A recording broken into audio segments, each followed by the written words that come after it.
one more time. I always made this video 15 or 20 times now.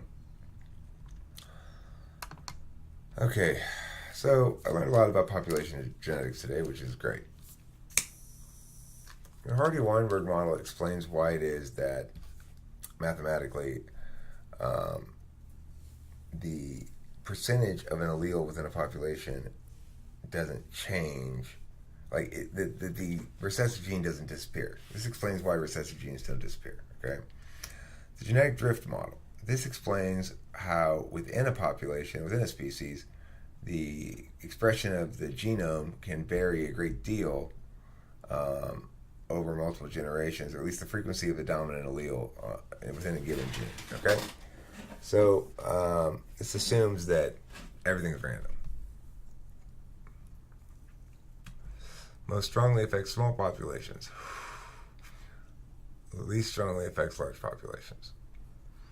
The natural selection model 1, dominant allele, is favored. When there's a big advantage to a given dominant allele that presumably is a mutation, then it becomes very frequent, but you'll never get rid of the recessive.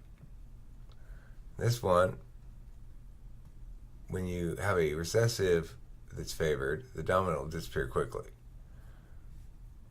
And this is called purifying selection. When the dominant phenotype is selected against, any individual with even one dominant allele will have the undesirable trait, so we'll have fewer or no offspring. So, okay, this is why species don't collapse into genetic disease, basically.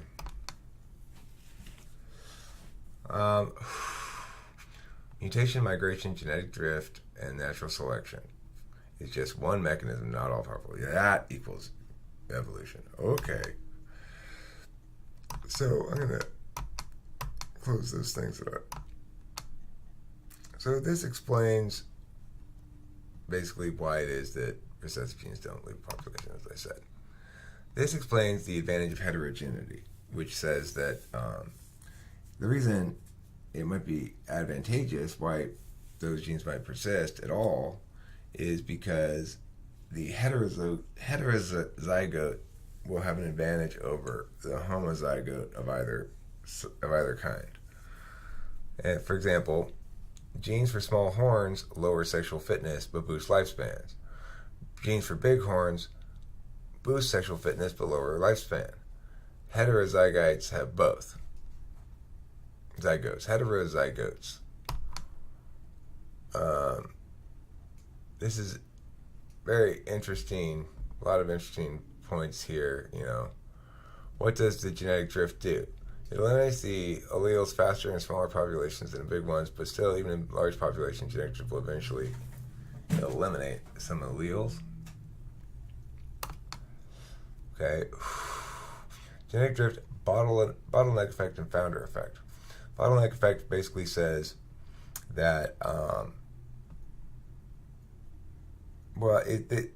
a founder effect is a kind of bottleneck effect, really. A founder effect says a small population goes and moves away, which can cause it can cause a bottleneck effect. If a population moves away, it takes with it, like, if you think red and black ants, right? Like, all the red ants leave to go move somewhere else. Well, that would create a bottleneck effect in the population of ants at that original location, such that the red would be suddenly excised from that population. And that will cause chance events to alter allele frequencies in populations, particularly when populations are small. Okay. So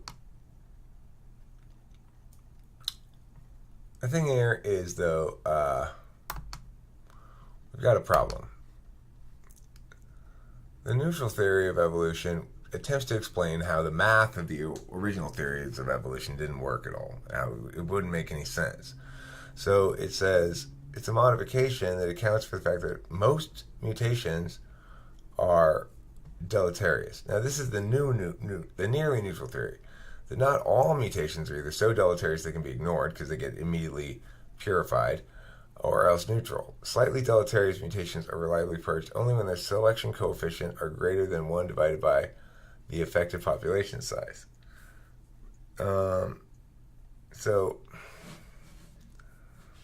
for which genetic, in large populations, the higher proportion of mutations exceed this threshold for which genetic drift cannot overpower selection, leading to fewer fixation events, and so slower molecular evolution.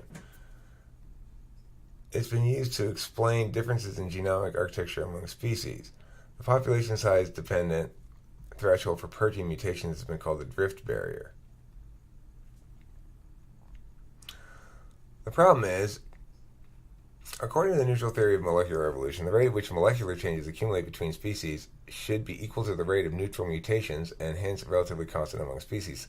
However, this is a per-generation rate. Since larger organisms have longer generation times, the neutral theory predicts that their rate of molecular evolution should be slower.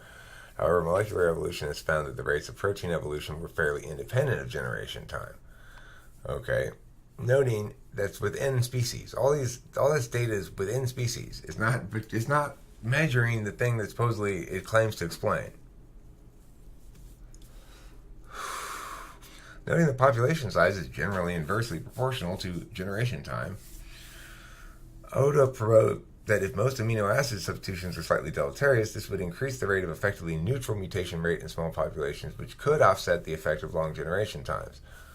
However, because non-coding DNA substitutions tend to be more neutral and dependent on population size, their rate of evolution is correctly predicted to depend on population size generation time, unlike the rate of non-synonymous changes. Okay, so rate slows as population size goes down as generation time goes up. In this case, the faster rate of neutral evolution of proteins expected in small populations is offset by longer generation times.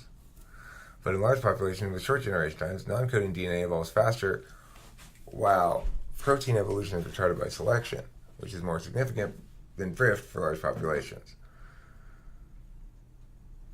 A wide variety of molecular evidence supported the theory that most mutation events at the molecular level are slightly deleterious rather than strictly neutral. Between then and the early 1990s, many studies of molecular evolution used a shift model in which the negative effect on the fitness of population due to a deleterious mutation shifts back to the original value when a mutation reaches fixation. Oda developed a fixed model that included both beneficial and deleterious mutations so that no artificial shift of overall population fitness was necessary. I mean, you got to erase one of the concentric circles. Then a mathematically simpler version of this theory came out. The effect of nearly neutral mutations can depend on fluctuations. Early work used a shift model in which S can vary between generations, but the mean fitness of the population can be set to 0 after fixation.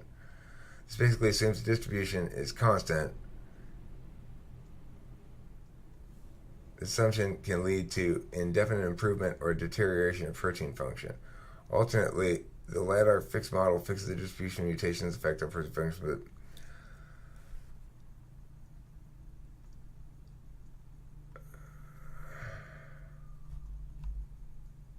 larger populations will have lower mutation rates, more streamlined genomic architecture, and generally more finely tuned adaptations. I read about these things. This is a mess, I tell you. This is not, in any sense of the word, a theory. No way. Who do you call it one? I mean, like, the evolution, I mean.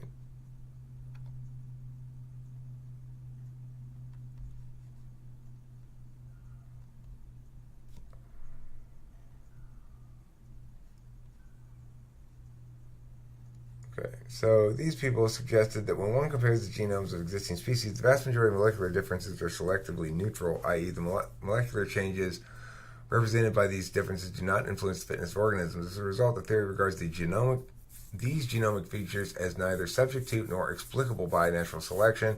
This view is based in part on the degenerate genetic code in which sequences of 3 nucleotides may differ yet encode the same amino acid. Consequently, many potential single nucleotide changes are in effect silent or unexpressed. Such changes are presumed to have little or no biological effect. The second hypothesis is that most evolutionary changes are the result of genetic drift acting on neutral alleles rather than genetic hitchhiking of a neutral allele due to genetic linkage.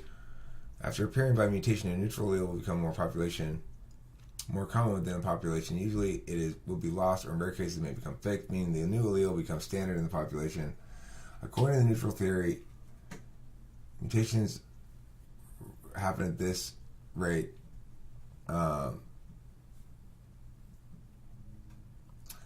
Many molecular biologists and population geneticists also contributed to develop a neutral theory, which is different from the neo-Darwinian theory. Neutral theory does not deny the occurrence of natural selection. Evolutionary biologists distinguish between two types: purifying selection and positive selection. Directional selection, balancing selection. The neutral theory of molecular evolution predicts that purifying selection is ubiquitous, but that both forms of positive selection are rare, whereas not denying the importance of positive selection in the origin of adaptations. Purifying selection is the norm in the evolution. Positive selection is a rarity. Heated debate.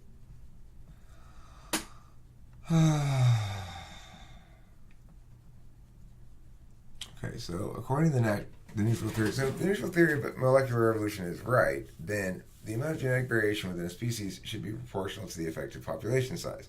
Levels of genetic diversity vary much less than census population sizes, giving rise to the paradox of variation. While high levels of genetic diversity were one of the original arguments in favor of neutral theory, the paradox of variation has been one of the strongest arguments against neutral theory. So, okay, so in other words, it fails one of its own tests here. And keep in mind, this is a way to explain away the insanity of the earlier versions of the theory of evolution, which stressed that it was selection and or all the random mutation selection for those. Well, geez, how can we explain it then? Because we've discovered that almost all mutations are negative, or at best nearly neutral. That few mutations are even neutral. And it doesn't make any sense. Okay, well here, let's use this neutral theory of evolution then. It's all because of genetic drift, really, mostly. But there's a little bit of selection that's important too. This is not contradicting the other one, okay?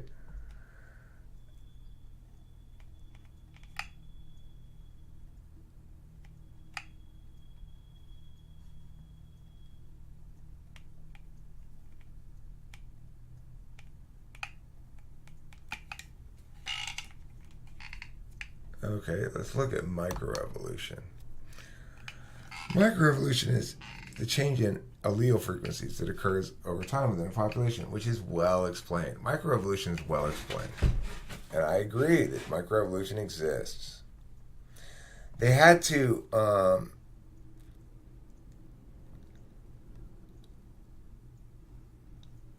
yes, macroevolution attempts to claim the legitimacy of microevolution to describe its fundamentally different process. It tries to claim the same fundamentally identical process, but it doesn't work on that scale, and we have no evidence of it. Why do they make the distinction at all?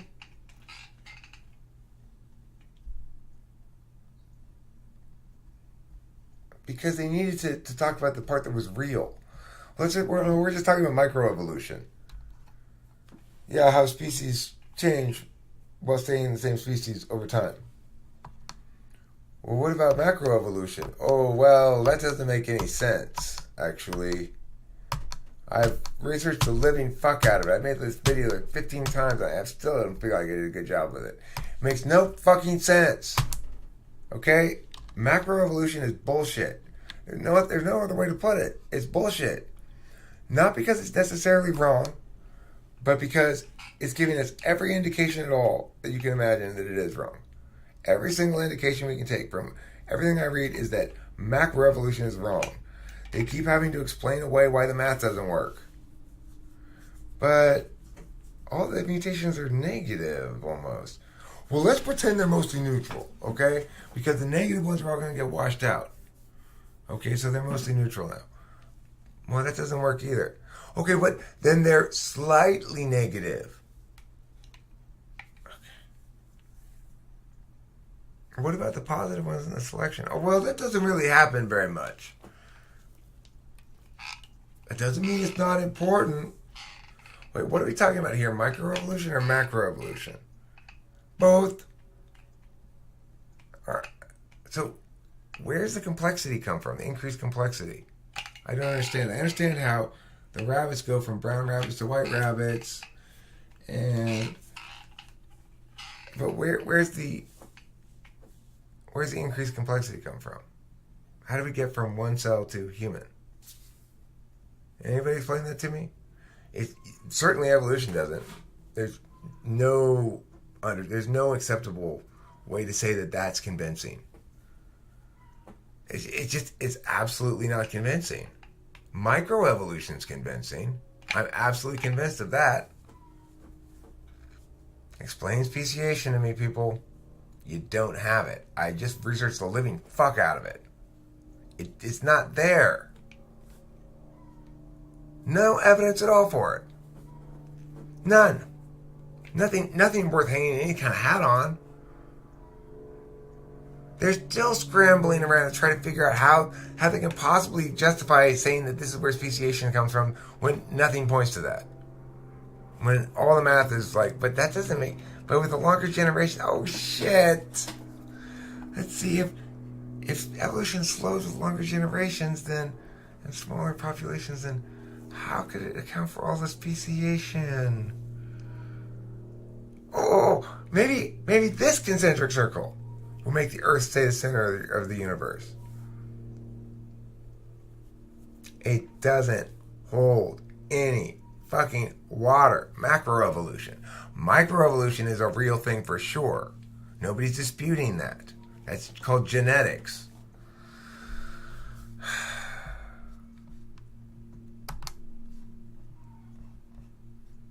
Ridiculous.